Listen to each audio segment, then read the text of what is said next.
Let's begin with a word of prayer. Dear Father, we thank you for this day, and I just pray that we would make the most of this time. Help us to glorify you again, Lord, what we do.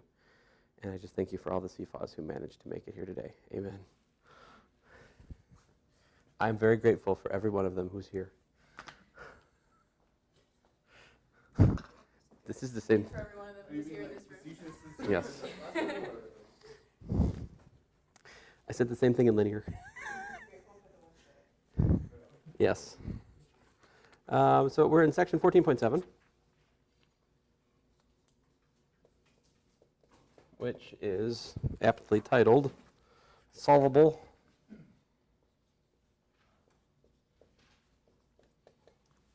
and Radical Extensions. So the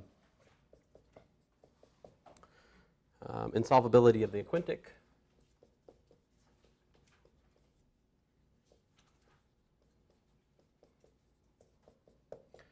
So basically here is the really the punchline of the whole story. Today's fun, I think. Now, he starts this section with a couple of results about cyclic extensions of Galois groups. Well, I mean cyclic extensions, rather. A cyclic extension cyclic if it has a cyclic Galois group. All right. And then proposition 36 says if you have a field of characteristic not dividing n, which contains the nth roots of unity, then the extension by the nth root of A is cyclic over F with degree dividing n. I think we actually proved this when we were still in Rotman. But anyway, it doesn't really much matter to me. I'm going to skip it for today. The next thing he has, he's got a definition of something called the Lagrange resolvent, which to me looks like some sort of dark magic. I don't know. It's pretty cool. He has this really neat identity that he derives for it. And from that, he gets this proposition 37 that says any cyclic extension of degree n over a field F of characteristic not dividing n, which contains the nth roots of unity, is of the form F adjoin the nth root of A for some A and F. So basically what proposition 37 says is, given a couple of mild restrictions, any cyclic extension is a radical extension. Oh my goodness. Oh. Welcome. Someone you know? No, but it is a CFA. Ah, yes. You're very thankful. We can Uh-huh. stay a few minutes. So don't be offended when we walk. Oh, we're not. You're fine. Stay as long as you like. So are you interested in the math major, or think about it? Great. So anyway, the first two pages basically are for finite characteristic, and then he moves on to the characteristic zero case, which is what I'm primarily interested in. So let me begin with the big definition here. Definition, an element alpha, which is algebraic over F.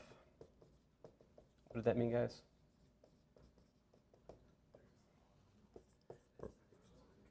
So there exists a polynomial which it appears as a root for. Transcendental is not algebraic. That's hey. No. Very funny. I've lost my place. Thanks a lot, guys. Can be expressed. Yeah. Can be expressed by radicals. This is what we're defining. Or solved for in terms of radicals. All right. What's that mean? If alpha is an element of a field,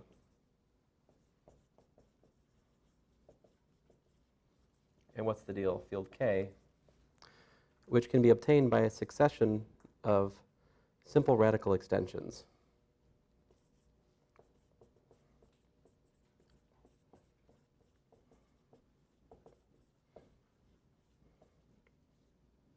Well, just by successive radical extensions. Now, what's that mean?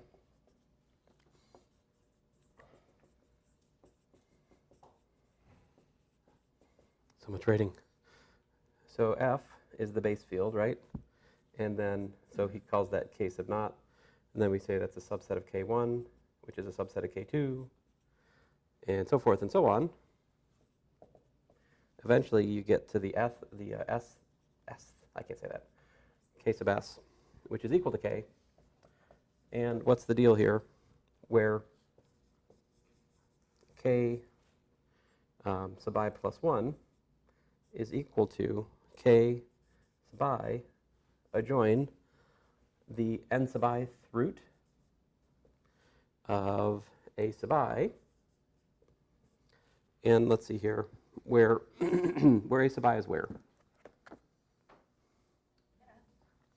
Well, that's too greedy. K, no. K sub I, yeah. All right. And this is for I equals to 0, 1, 2, all the way until we get to, what, S minus 1, I guess, if I can count. Right? He says, so here, just to be clear what that notation means, although this I don't think is anything particularly new, but this is the root of what? X to the what? Minus A sub I. Yeah, n sub I. So it's the 0 of this polynomial, right? Of course, like square roots are the most familiar thing we know, of course, but this would be the the nth root. And then definition, so that's part 1 of the definition. Part 2 of the definition is that a polynomial f of x with coefficients over the field here can be solved by radicals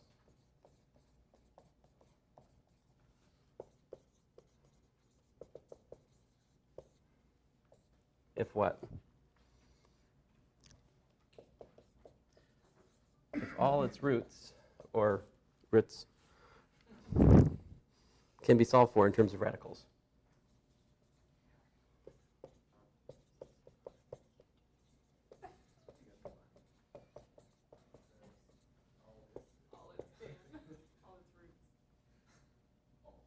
Oh, fine. There. You guys. Solved by radicals is what.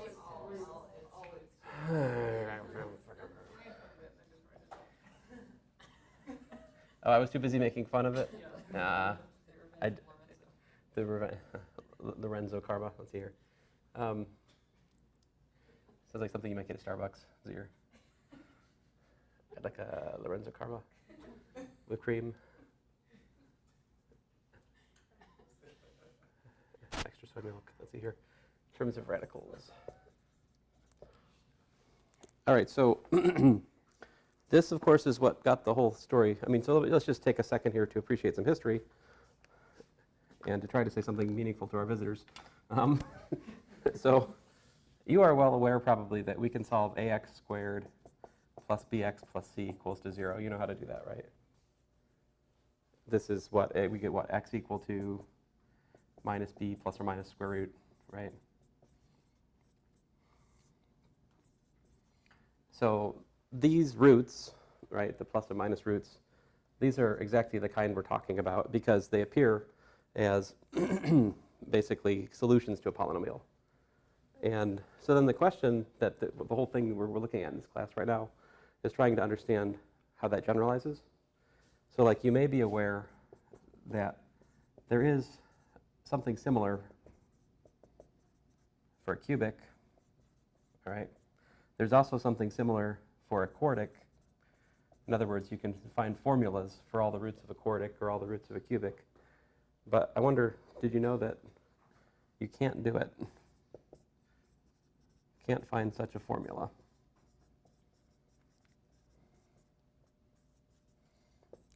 For n greater than or equal to 5. So this result's known as the insolvability of the Quintic. In other words, there is no quadratic type formula for like fifth or higher order polynomials, and that's what we're trying to prove today. Well, we've been building to the proof of it for several weeks, it's a long way to get to where we are. Okay, a semester and several weeks, honestly. So if you don't understand, it's really quite fine. And I'm sorry, it's not a. But here's an example. One of the many things. Here's an example of a something obtained by radicals which you might not expect. This one. Check this out. So minus 1 plus the square root of 17 plus the square root of 2 times 17 minus the square root of 17. I think this is one of those things Gauss did when he was about 17. 17 plus, he also did something like this for like 63,345. So I guess we can't read too much into the 17.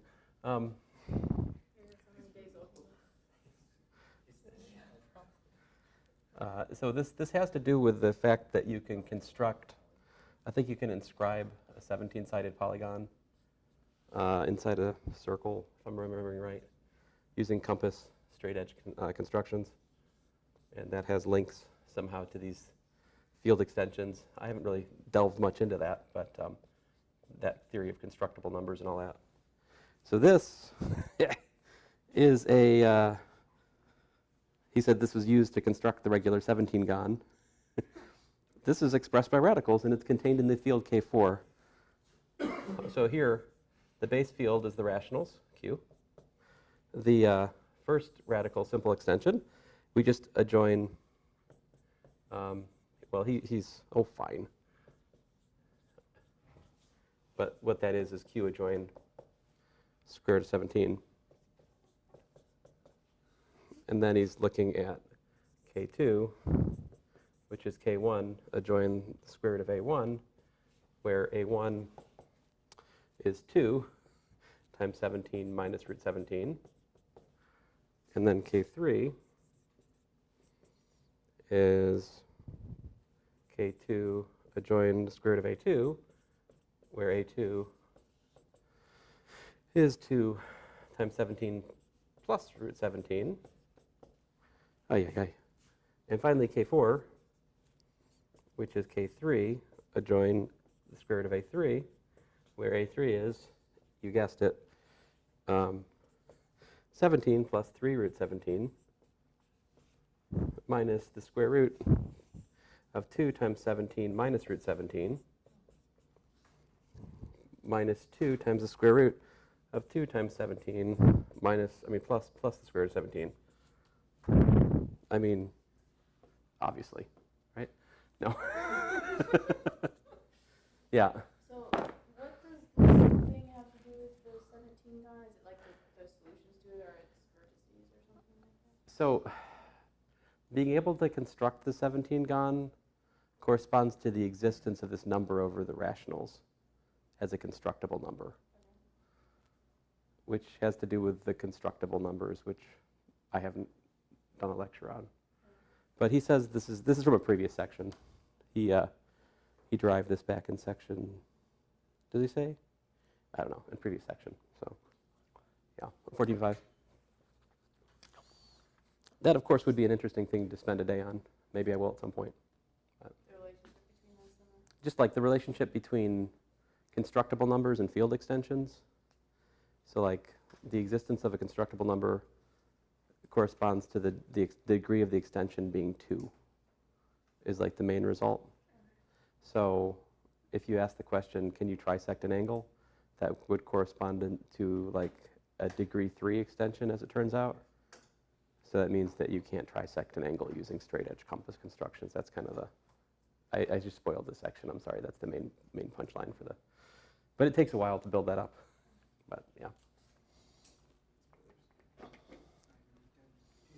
Anyway, if you're curious about other classes, I have a YouTube channel, so like I post these.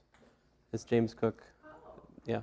okay. You can watch calculus, linear algebra, differential equations, anything I've taught, I've got posted. There's about 20 different classes. Yep. Uh-huh. Have a good time. You too. All right. See? Marketing. Can you say you were grateful for all of the CFAs that happened? They were good. They asked just the right number of questions. So, no, I'm just kidding. I want you guys to ask questions. All right, so we don't need this anymore.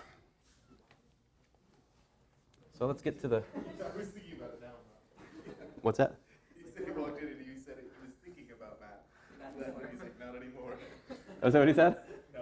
Oh, you're just extrapolating from your lunchtime conversation. I mean, your lunchtime observations. Yeah, this technically is. This is your lunchtime? All right. What? Oh, okay. Lemma. 38.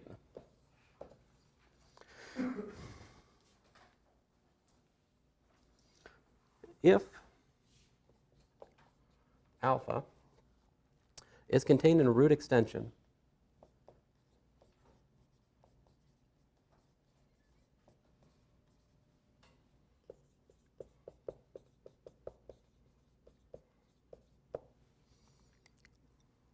K, right?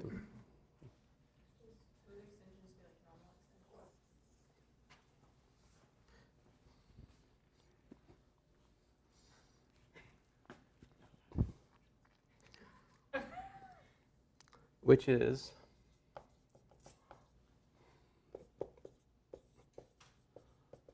Galois, where was I? Over F. And where each extension, I have butchered this sentence. Give me a second here. If alpha is contained in a root extension K, as like that, which is Galois over F, and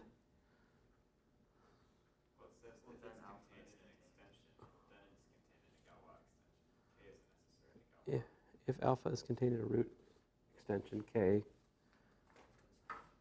as above,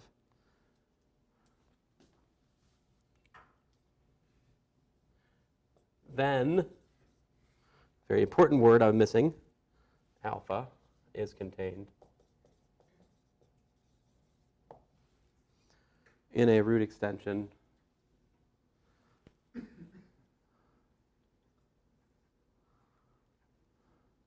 which is Galois. Dang it. I don't know why I'm so much trouble with this stupid sentence. Contained in a root extension,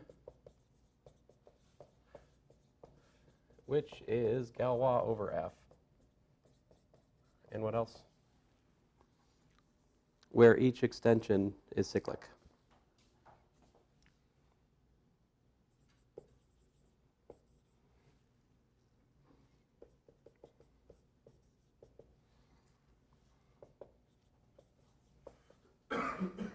All right.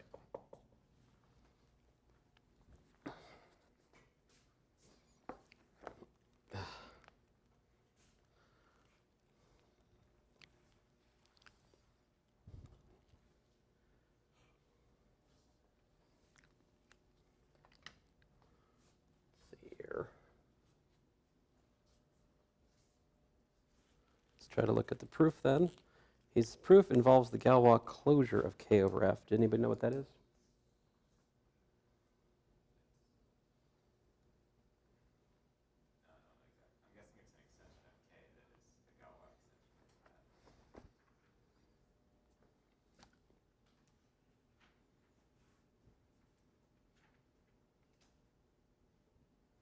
Right.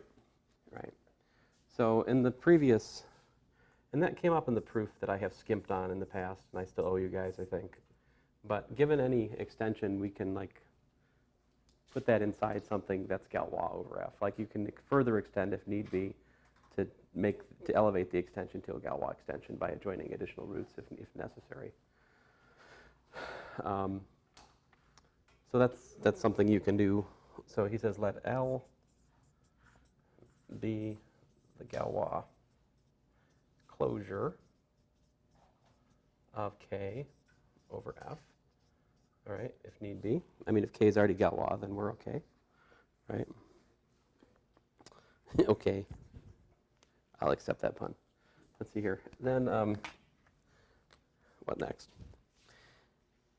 He says for any element of the Galois group of L over F for any automorphism, right?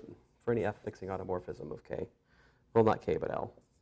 For sigma, an element of the Galois group of L over F,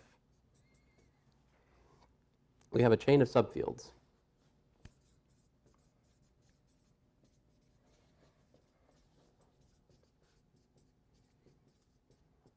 All right. That chain of subfields is as follows. Got F at the bottom, of course, and then sigma, anyway, he defines it. All right, fine. F is equal to sigma of K naught. Fair enough, right?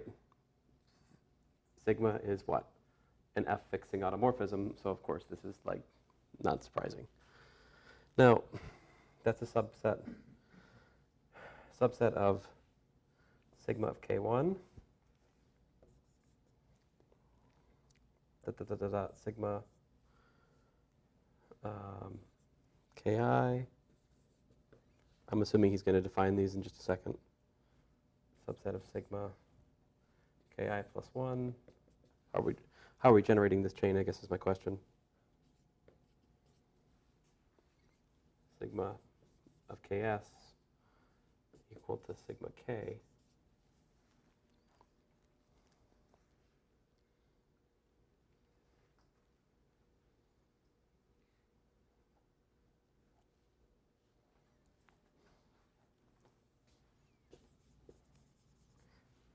I probably should stop and think about what the data is I have to work with here in just a second. So, but first of all, the extension of sigma K plus 1 over sigma Ki is a simple radical extension since it's generated by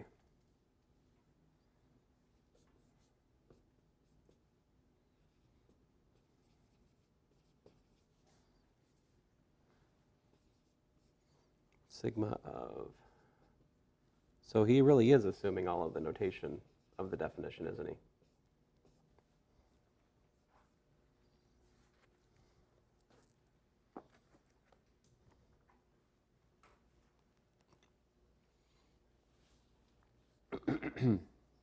So we're assuming alpha is contained in a root extension of K, like over there, right? So that means that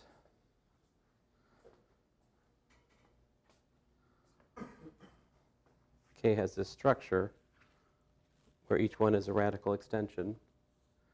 How do we know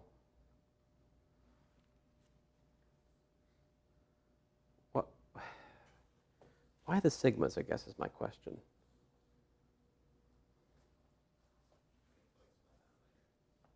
Oh, he'll explain that later?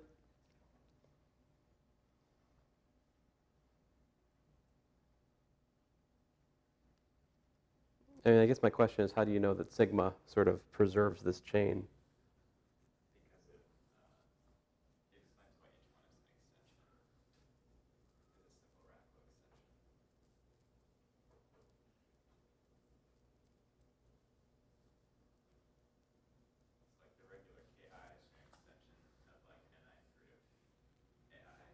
Uh-huh.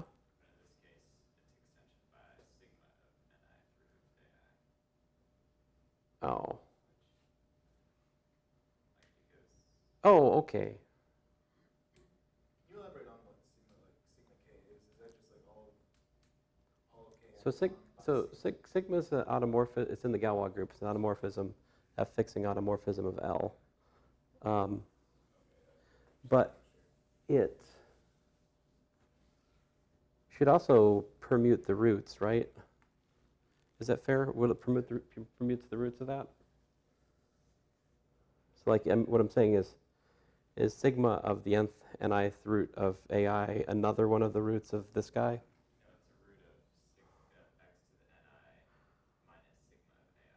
Ah. Sigma of AI is in sigma of Ki.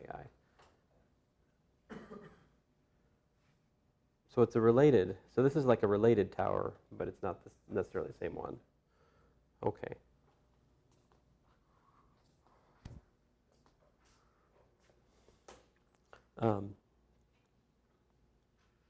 Oh, that's what it says. Reading comprehension for the win. Let's see here. So I don't think I'm going to get a lot from writing further parts of this proof on the board. So let me just try to tell you where it goes here. So what he does is he says, if we take the composite of two root extensions, again a root extension, let's see here, so that each individual extension in this process is a simple radical extension. It follows that the composite of all conjugate fields, sigma k, for sigma in this Galois group is again a root extension. Since this field is precisely L, we see that alpha is contained in the Galois root extension. And then we adjoin to F the nth roots of unity for all the nth. So basically he's building up this generic tower, and then once he proves that this is legit in the first paragraph, then he goes back over here and he goes, aha!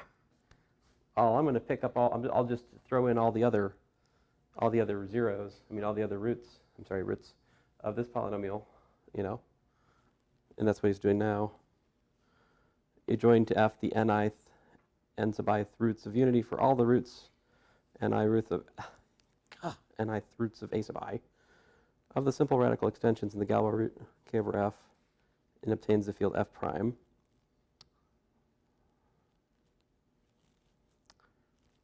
Well,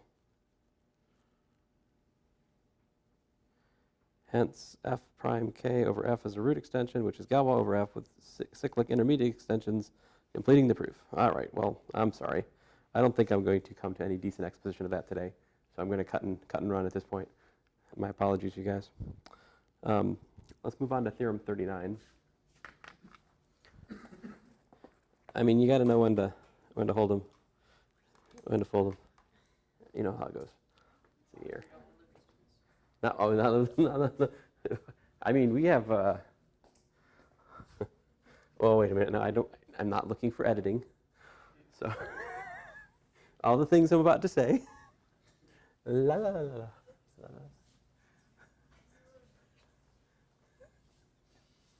I just realized that if we go back and look at that YouTube channel and talk about the CMOS. That would be hilarious, though. That would be funny. Should I edit it out? Nah. That's true. Let's see here. So Theorem 39. Theorem 39, the polynomial f of x, all right, can be solved by radicals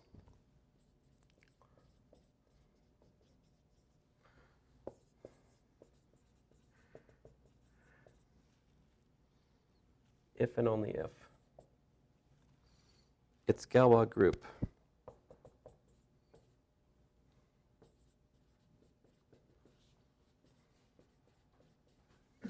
is a solvable group.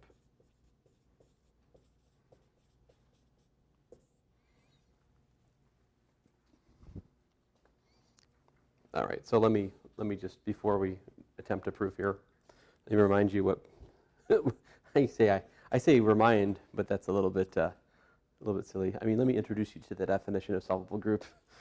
Be more accurate. Let's see here. So definition. Although I think in the current context, you can really, really appreciate why it's called a solvable group. That's kind of cool to see it like this for the first time, I think. A finite group G is called solvable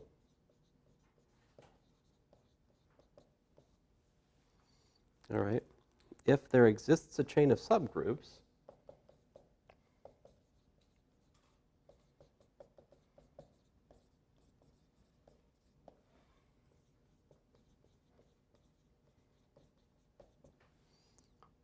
1 equal to G sub S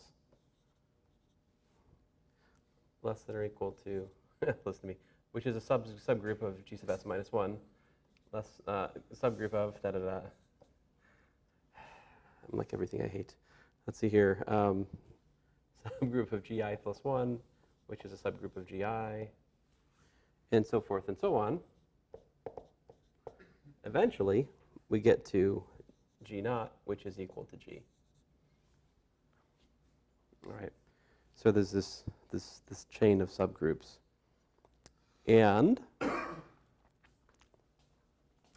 little bit more fine print here with G sub I mod G sub I plus 1 cyclic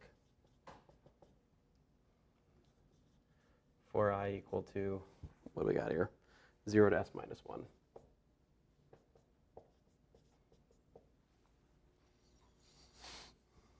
So, okay, so we have proved that subgroups and quotient groups of solvable groups are solvable, and that if H is a subgroup of G, then G mod H are both solvable. Well, excuse me. Let me just tell you these fun facts here about solvable groups. The so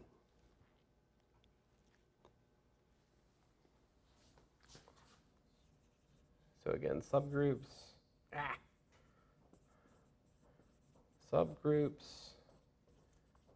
and quotient groups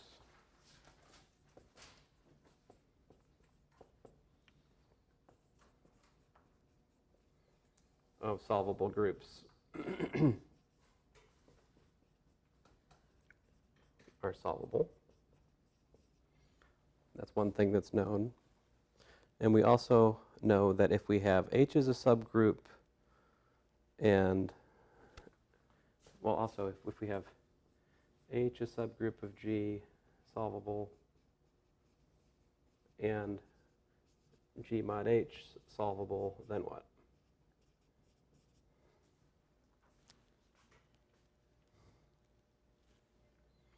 So this adjective here is referring to that guy.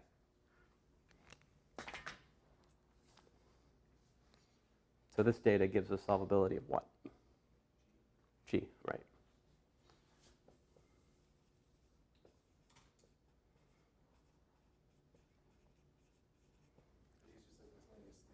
Yeah, these are theorems we could prove about solvable groups, which would probably make decent homework problems for you guys. But I don't think I'll put that on you right at the moment. You know, you got other things to do. If I find the time and space, I'll prove those in the videos that I still owe you. I owe you many videos. Ay, ay, ay. All right, so this is what a solvable group is. You see, there's kind of some kind of, you see the order of inclusion. So down here we have the base field at the bottom of everything, right? And over here we have 1 at the bottom of everything, and the total group up here. Well, that's not interesting yet, I guess. But all right, so let's try to look at the proof of Theorem 39. All right.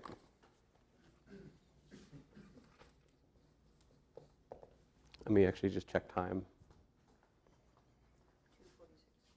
2:46. Okay, we should be okay then. All right. So he says, suppose f of x solvable, it can be solved by radicals. All right. Then what does that give us? Each root of f of x is contained in an extension as in the lemma. Right.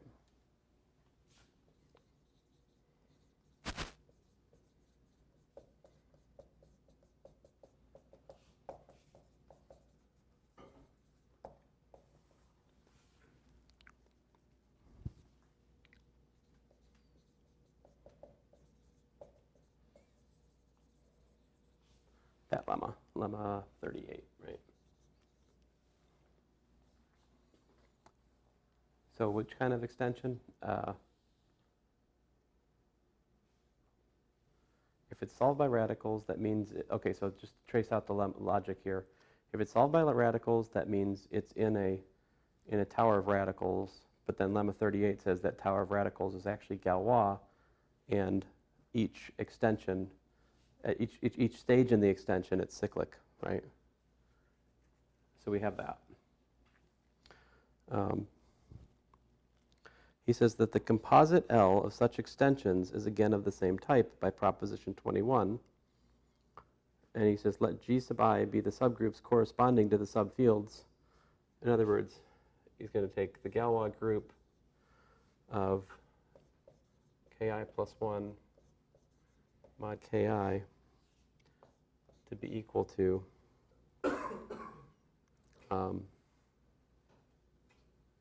well, sorry.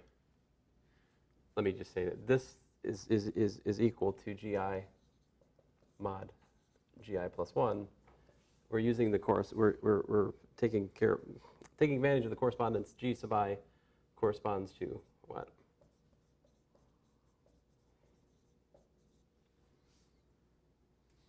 K sub I.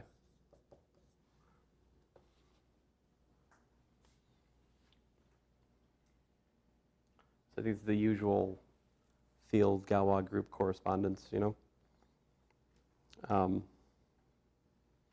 He says it follows that the Galois group G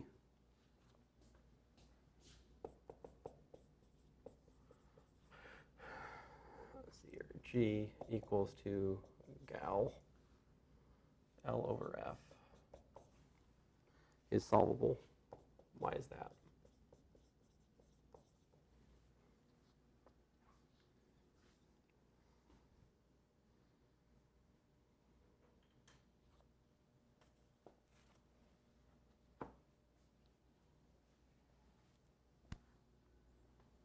What was the definition of a cyclic extension? It was that the Galois groups were cyclic, right? So the lemma gives us that the field extent, the intermediate extensions are cyclic, which means that this is cyclic. Well, rather that this is cyclic, which is exactly what we need for the group to be solvable.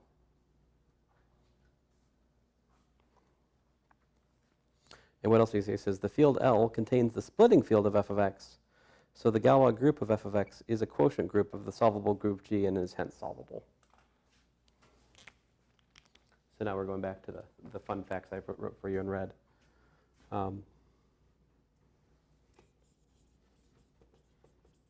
Field L contains the splitting field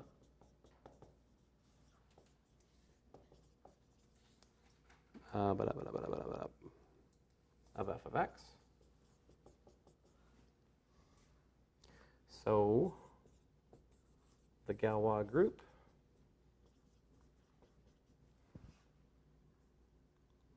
of f of x is a quotient group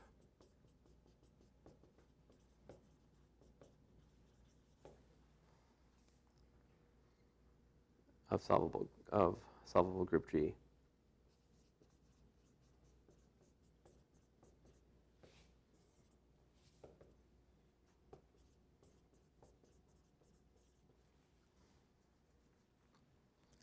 Now, of course, this is an if and only if theorem, right? F of x can be solved by radicals if and only if its Galois group is a solvable group, right? So now for the converse direction, which I'll try to find a working blue marker for.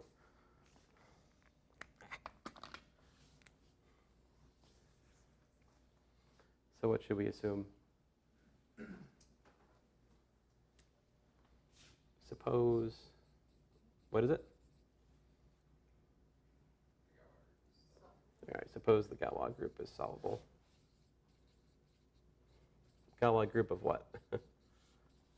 F of x, right?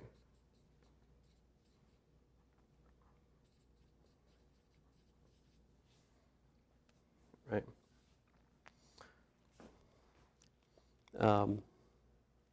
He says let K be the splitting field for f of x.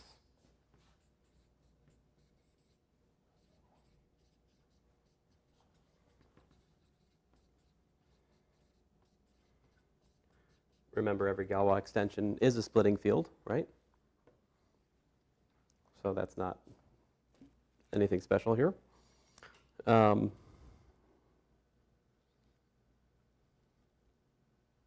He says, taking the fixed fields of the subgroups is a chain.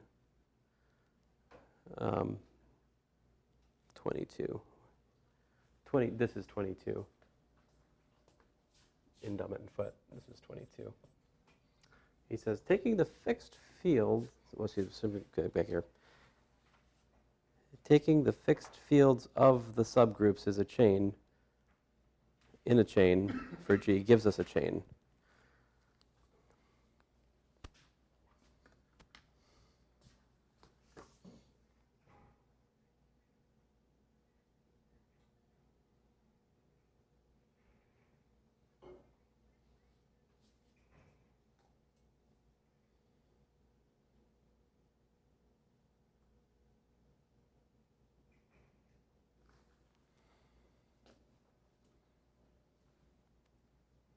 I'm sorry, I'm having trouble understanding this sentence.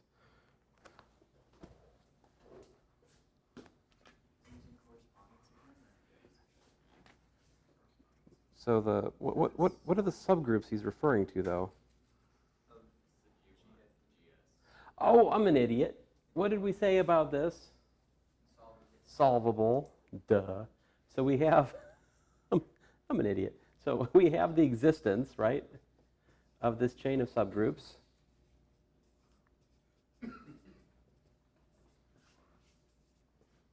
Well, fine.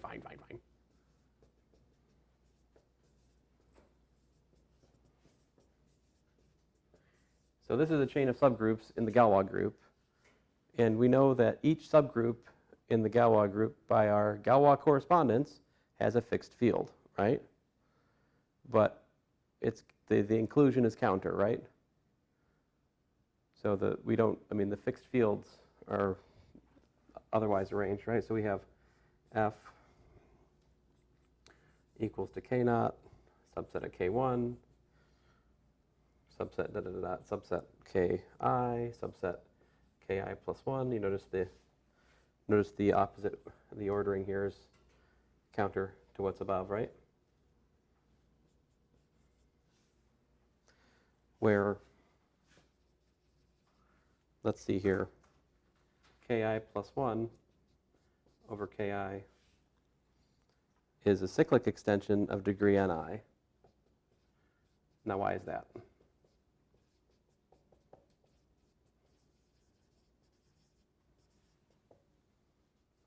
Remember the rule, the index of the groups relates to the index of the extension, right? And we're given that these are cyclic, which is what we need in order for these to be cyclic extensions, right? And he says let F prime, well, that's interesting. Let F prime be the cyclotomic field.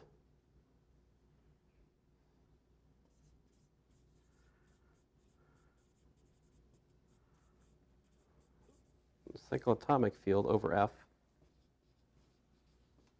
right, of all roots of unity of order n sub I.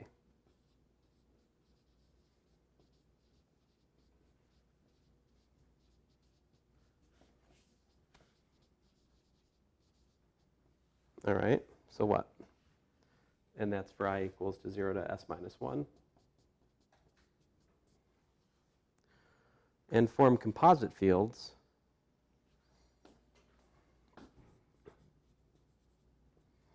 form the composite fields Ki prime equal to, what is it? Let's see here.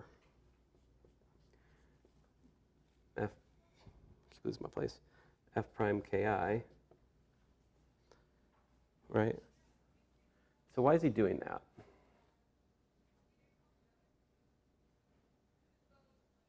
He's going to take, basically, he takes the this one here, right?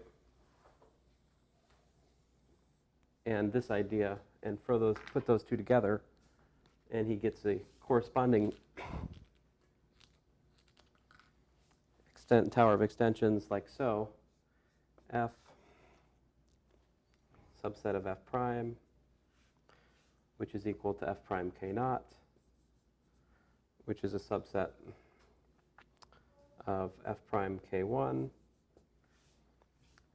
subset subset. Well, eventually he gets to f prime ks, which is, again, f prime k. So he says the extension, I have to start over. Man. Fine. Extension, stupid thing gone to, f prime ki plus 1 over f prime ki is cyclic of degree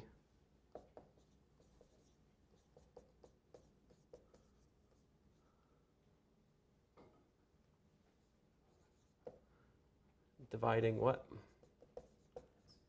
Yeah, dividing n sub I.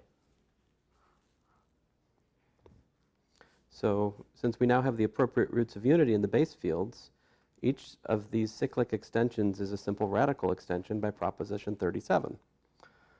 And each of the roots of f of x is therefore contained in the root extension f prime k, so that f of x can be solved by radicals. So let's see here. So basically, the idea is to take the chain of subgroups that you have from solvability.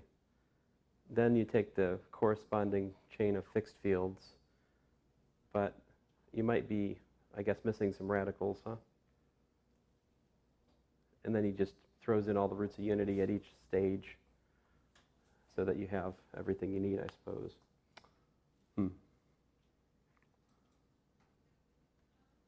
Well, I think we can all appreciate that we at least have some understanding of the proof here. I mean, you start to at least understand why you need this chain of subgroups as it relates to like the fundamental theorem of Galois theory and the role of, the quotients being cyclic.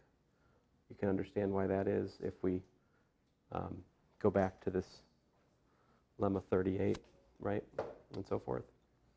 All right, so now the punchline.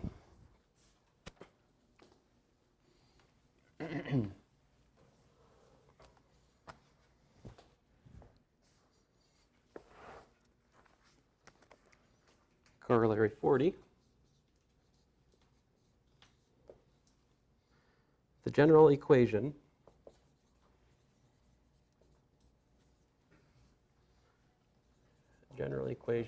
of degree n,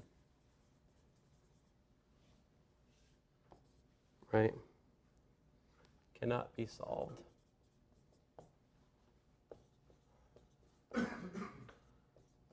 by radicals for n greater than or equal to 5.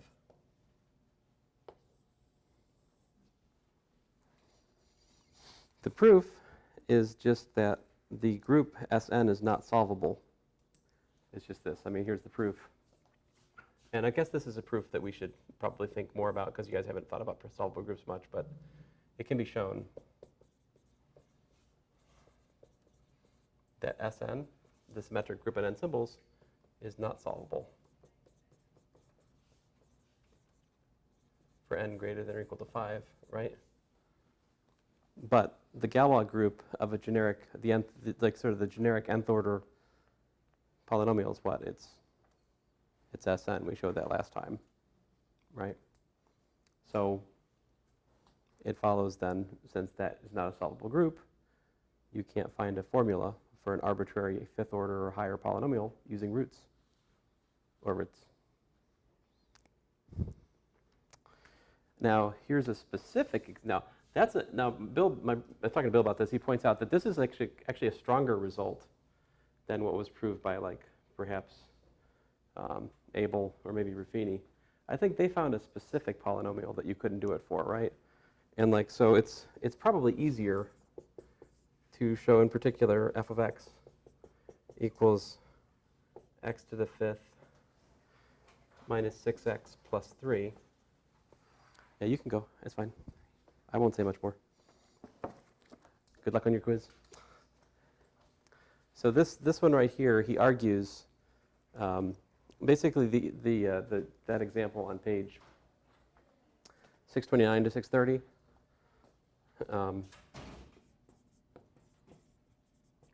So what Dummett and Foote argue there is that the Galois group of this particular polynomial is in fact S5, right? So you cannot solve this by radicals. Which is, of course, not to say that every fifth order polynomial can't be solved by radicals. Far from it. There's plenty of them that you can, right? Can you guys give me an example of a fifth order polynomial you can solve by radicals? X to the fifth minus 2 is a good example, yeah. So this can be solved by radicals, right? Because, of course, the solutions are just x is equal to the fifth root of 2, right? And then, or if you want me to be all complex variables like Anya, like that, there you go. The fifth roots of 2, those are the things. And those are all in radical extensions. There's nothing. What's that? Oh, like complex. I mean, this is the principal fifth root of 2, and then the principal fifth root of 2 times the fifth root of unity, and the principal fifth root of 2 times the fifth root of unity squared, and so forth. You know, these guys. It's been a little while since we've been monkeying around with that stuff, but, well, maybe not. Maybe you guys are, yeah, maybe it's probably on your take-home, I mean, part of that anyway, but. So, yeah, the power of Galois theory, it's not just that it proves that the fifth order polynomial can't be solved, it also shows you when you can. Right? If the Galois group for the fifth order polynomial is solvable, then you can find a formula for the roots in terms of radicals. So it's so much more than just a non-result, right? I mean, it's Galois theory is really quite powerful, and this generalizes to other things in math. As we'll see next week, I'll try to show you guys the rudiments of differential Galois theory, and if I do it right, we'll be able to answer such questions as like why you can't find the integral of e to the x squared in terms of elementary functions. That's part of it, yeah. Mm-hmm. So all the theorem is saying is just there's not a general formula, because obviously there's some. Exactly, but yeah, it's yeah. just saying you can't write a formula for all of them. No, not for all of them. Not like you can for ax squared plus bx plus c, we saw. So anyway, what I'm going to try to do with the videos is go back and pick my greatest sins in the last couple weeks of lectures and try to fill in the gaps, wherever those were, and post those videos for you guys. And that will make up for the times I've missed. I'm sorry, you guys. I feel bad. Like, this is the class I feel strongest about working the hardest on, and it just, through timing, keeps getting killed. For good reasons, but, you know. Actually, no, not for good reasons. My poor Benjamin got stuck in the foot again. They poke him for the bilirubin, you know. And the baby cry. If you could just, once the level starts going down, they stop poking them, you know. But yeah, you can turn it off if you haven't already.